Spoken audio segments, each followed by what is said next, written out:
अगर सरकारी टीचर बनने का सपना है तो नवोदय विद्यालय समिति यानी एनवीएस एक ऐसा मौका लेकर आया है जिसके बारे में शायद सोचा भी ना हो। जी हां, ये एक ऐसी भर्ती है जो करियर को एक बिल्कुल नई दिशा दे सकती है। लेकिन यहां एक बहुत बड़ा सवाल उठता है। क्या बिना कोई बड़ी सी लिखित परीक्षा दिए सरकारी शिक्षक बनना सच में मुमकिन है? और इसका जवाब है हाँ। सुनने में शायद थोड़ा अजीब लगे, पर नवोदय विद्यालय समिति की 2026 की सीधी भर्ती में ये बिल्कुल संभव है। यहां सिलेक्शन का रास्ता पारंपरिक लिखित परीक्षा से होकर जाता ही नहीं है। तो चलिए इस मौके को थोड़ा और गहराई से समझते हैं। असल में ये भर्ती कुछ चुनिंदा राज्यों में संविदा यानी कि कॉन्ट्रैक्चुअल पदों के लिए है।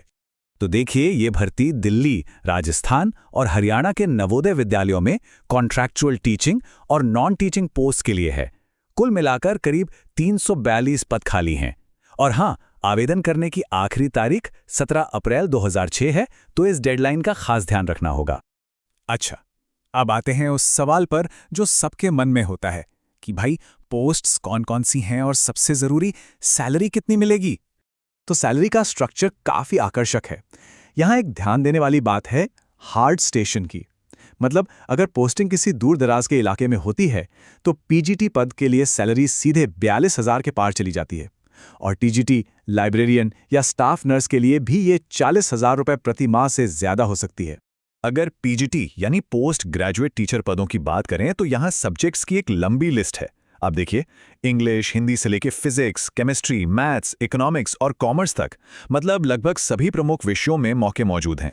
तो ठीक है, वैकेंसी देख ली, सैलरी देख ली, अब सवाल ये उठता है कि इन पदों के लिए कौन योग्य है। चलिए पता करते हैं। योग्यता का सबसे सीधा और सिंपल क्राइटेरिया है उम्र। सभी श्रेणियों के लिए 1 जुलाई तक ऊपरी आयु सीमा 50 वर्ष रखी गई है, बस। क्वालिफिकेशन में कुछ चीज़ें अनिवार्य हैं, मतलब इनके बिना तो काम ही नहीं चलेगा, जैसे कि मास्टर डिग्री में 50% मार्क्स और बीएड की डिग्री। लेकिन कुछ चीज़ें वांछनीय भी हैं। ये वो चीज़ें हैं जो आपके एप्लीकेशन को दूसरों से ज़्यादा मजबूत बना सकती हैं, जैसे टीजीटी के तौर पर अनुभव होना या कंप्यूटर की अच्छी जानकारी होना। इससे शॉर्टलिस्ट होने के चांस बढ़ जाते हैं। अब आते हैं इस भर्ती की सबसे खास बात पर, इसकी अनूठी चयन प्रक्रिया। यही वो चीज़ है जो इसे बाकी भर्तियों से एकदम अलग बनाती है।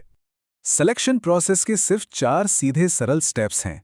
पहला, ऑनलाइन अप्लाई करें। दूसरा, आपकी क्वालिफिकेशंस के आधार पर एक मेरिट लिस्ट तैयार होगी, मतलब कोई एग्जाम नहीं। फिर शॉर्टलिस्ट हुए उम्मीदवारों को सीधे इंटरव्यू के लिए बुलाया जाएगा। और आखिर में हर राज्य के लिए अलग अलग फाइनल सिलेक्शन होगा। हाँ, एक बात और नोट कर लीजिए, टीजीटी थर्ड लैंग्वेज के पद को छोड़कर बाकी सभी इंटरव्यू ऑफलाइन यानी फिजिकल मोड में होंगे, तो इसके लिए तैयार रहना होगा। और ये नियम, ये शायद सबसे जरूरी है, साफ साफ कहा गया है कि चयन प्रक्रिया में उस राज्य के निवासियों को प्राथमिकता दी जाएगी। इसका मतलब है कि अगर आपके पास उस राज्य का डोमिसाइल सर्टिफिकेट है तो आपके चुने जाने की संभावना काफी बढ़ जाती है।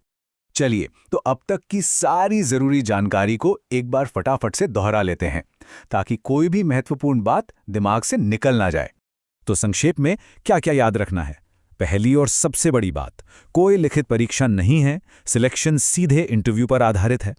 दूसरी बात, अगर आप दिल्ली, राजस्थान या हरियाणा के निवासी हैं तो आपको प्राथमिकता मिलेगी। तीसरी, ये एक कॉन्ट्रैक्चुअल नौकरी है, परमानेंट नहीं। लेकिन चौथी, सैलरी आकर्षक है।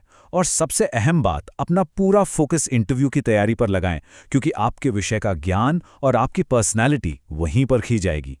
और अंत में एक बड़ा सवाल ये उठता है कि क्या इस तरह की कॉन्ट्रैक्चुअल नौकरी एक स्थायी नौकरी पाने की दिशा में पहला कदम साबित हो सकती है? ये एक ऐसा विचार है जिसके बारे में हर उम्मीदवार को अपने करियर की प्लानिंग करते वक्त जरूर सोचना चाहिए।